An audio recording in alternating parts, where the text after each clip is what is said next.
Hi everybody. Hi everybody. Last part 3. We're going to do a quick bit on relative clauses and a quick quiz. Okay, so relative clauses, hopefully you remember, they start with relative pronouns. That's the only way they're different from subordinating clauses or subordinate clauses. Only way they're different. Just like subordinate clauses, they can't stand on their own. They don't make sense on their own. And just like subordinate clauses, they give extra information. Okay? So, some examples of relative pronouns are on the board right here. There are others, you could look them up, but we have when, that, where, whose, which, and who. Whom would be another example. See if you can find any that I don't know. So, here we have an example of a sentence. We visited the farm where my dad works. The main thing that's happening in that sentence is visiting the farm. So that's your main clause. We visited the farm. Okay? But this person decided they want to give us a bit of extra information. We've got where's my hand? There it is. Where my dad works, okay? Where my dad works. That is the extra information. It could be something completely different. It could be where my horse lives, which is on Beagle Road. I don't know. Okay, you can give lots and lots of different information, but the main point is that where my dad works does not make sense on its own, and it starts with a relative pronoun. Which word in that sentence is the relative pronoun? It's where, isn't it? Okay. So relative pronouns, they always start with those types of words. Where, which, who, that. There's another example. Who, whom, when. I can't think of any off the top of my head, but there are others. Okay, you could find them. All right. Another example. My friend Milo, who loves football, practices every night. To me, I kind of think of it almost like, you know, when you're writing, there's the bits that you would put in brackets almost, the parenthesis. Okay? Those parts are almost always, I would say, in my experience, largely relative clauses. Okay? If you're finding this really, really easy and simple, I'm going to briefly talk about what this is. If you're not, don't worry if you don't understand the next minute. Okay? That's absolutely fine. Okay? This is quite a bit complicated, this bit. So here we have a relative clause, right here, who loves football, but either side of it, we've actually got a main clause. So my friend Milo practices every night. That is a main clause, but you'll notice it's been split up. Okay, so we call this a split main clause. My friend Milo practices every night. And we call the fact that we've inserted this relative clause in the middle an embedded relative clause. Okay, that's getting a little bit complicated. If you don't get that, do not worry at all. Okay, it took me a while to understand that one. All right. So, let's have a little look at some examples. Relative clauses, so can you spot them? Okay. First thing I'd be looking for, if I'm trying to spot a relative clause, I look for words like who, which, when, where, that, whom, those types of words. Okay. I look for those, and then I look at the words surrounding them. So, that was a mixture of around and surrounding. I look at the words around them to see whether I can tell whether it's a clause. Okay. So first sentence we've got the wolf, who was head of the pack, stretched lazily in the midday sun. Can you spot the relative clause? So look for that relative pronoun first of all. Hopefully you've spotted it's who. Okay. Who was head of the pack. Okay, we've got a verb in there, was. Head of the pack. Who was head of the pack? That is your relative clause. Okay? Can't stand on its own. Would actually have to be a question if it was to stand on its own. And that's not the way it's intended in the sentence. And it's got a verb in it and a subject. The who. I did my homework when I got home from school. That sentence has got 2 clauses in it. See if you can spot both.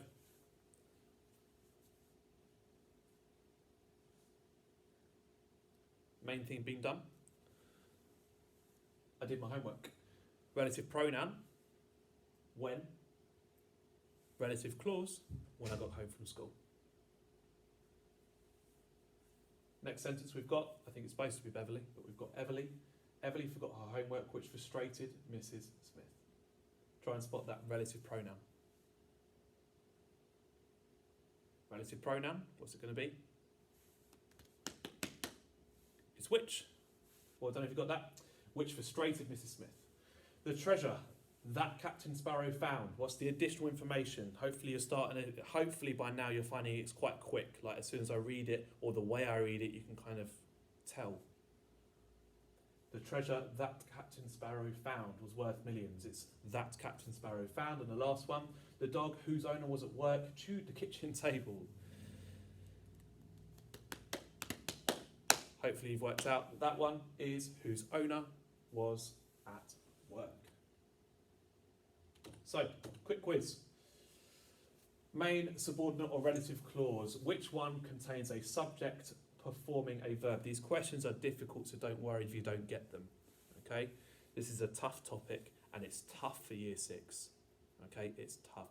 If you don't quite get it in year 6, they'll go on in year 7 and 8 and you'll start to build more of an understanding. So don't worry, it's tough. I find it hard. This has taken more than one take. So, contains a subject performing a verb. A subject performing a verb. My thinking, I start to think it's a knockout. Which one do I know it's not? Well, it doesn't mention anything about relative pronouns. So therefore I'm thinking probably not relative clause. Okay?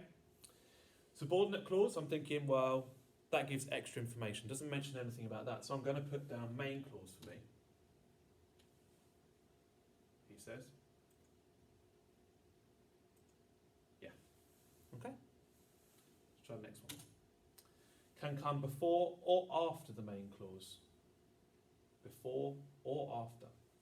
What do you think?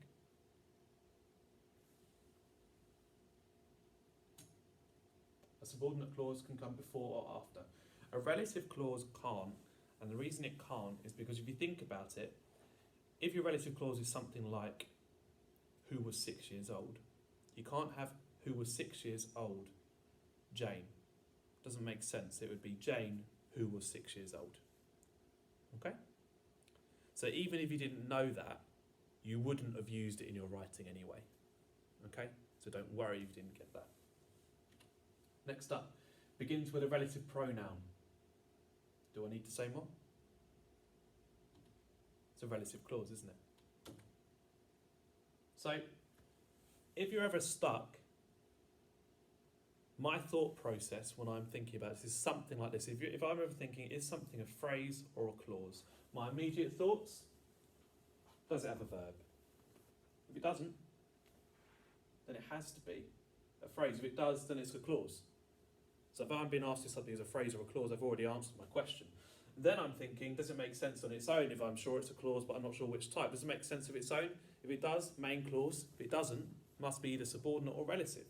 I'm then thinking, does it start with the word I've forgotten, relative pronoun? And if it does start with one, I know what it is. So this, believe it or not, is kind of what goes on in my brain and hopefully something that you're starting to develop. Okay? Now, we're going to end there. We're not going to go into linking clauses yet. You already do that naturally without even realising it. Okay? I want to make it really clear that I've gone through this, although I've taken 3 videos to do it, I've actually gone through this topic quite quickly. And it is one of the trickiest topics we teach. Probably one of the reasons why it got over, I think it got over 60% of the votes. Which surprised me, to be honest. I thought we'd be doing some fractions. But I'm actually pleased that we've gone through it because it is a really tricky topic. So it doesn't surprise me that you feel like you find it difficult. Now, I want to make it really, really clear before we finish the video that if you found that difficult, do not panic. If you found it impossible, do not panic. If you found it easy, great.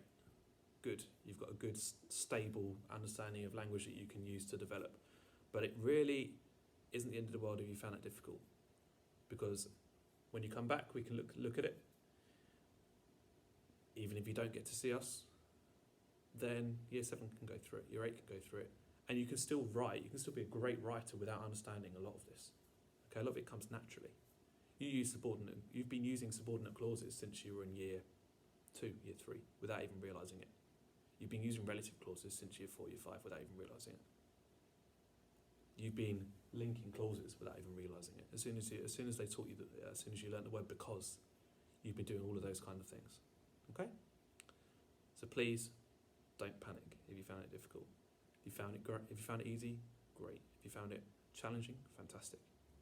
If you found it difficult, don't panic. We'll fix it. Okay, hope you're all safe. Look after yourselves. And hopefully I'll see some of you soon. Bye.